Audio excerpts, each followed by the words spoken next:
bersama dengan Cik Siddiq pada pagi ini. Apa khabar Cik Siddiq? Baik. Ni buat panggilan dari mana Cik Siddiq? Dari Pogang Ada pengalaman tentang apa Cik Siddiq? Silakan. Jumpa lembaga bayang besar. Silakan. Saya satu hari anak saya masuk hospital. Kali saya dekat Jit hospital. Kali saya pergi Oslempak di belakang. Bila saya nak naik, tak ada orang. Hujan gerimis dalam pukul 12 lebih malam.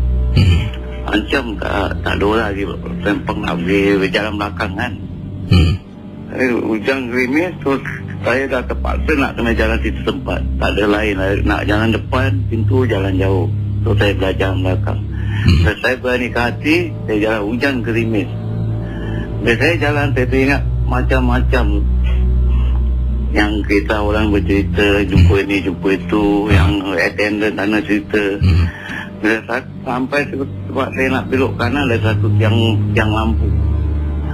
Kali tiang lampu tu lampu yang terang. Kali bila saya jalan, saya tengok bayang saya. Satu bayang besar terbang ke atas. Saya nak menengok, nak tulis di atas pun saya takut. Saya terpaksakan diri jalan tu. Dia kat kuat anak saya. Orang rumah saya tanya, Ustaz, dia bilang warang selimut. Saya dah terkejutkan. Dah macam nak demam, dia bilang. Saya bilang, Ustaz, dia tak ada apa-apa, Ustaz. Dia bilang, kasih selimut. Besok pagi baru saya cerita, patutlah orang rumah saya, patut awak jumpa benda setan. Awak sampai demam semua. Saya ingat awak berani, awak pun penakut juga. Yelah. Okay, itu yang terima kasih kembali. Baik.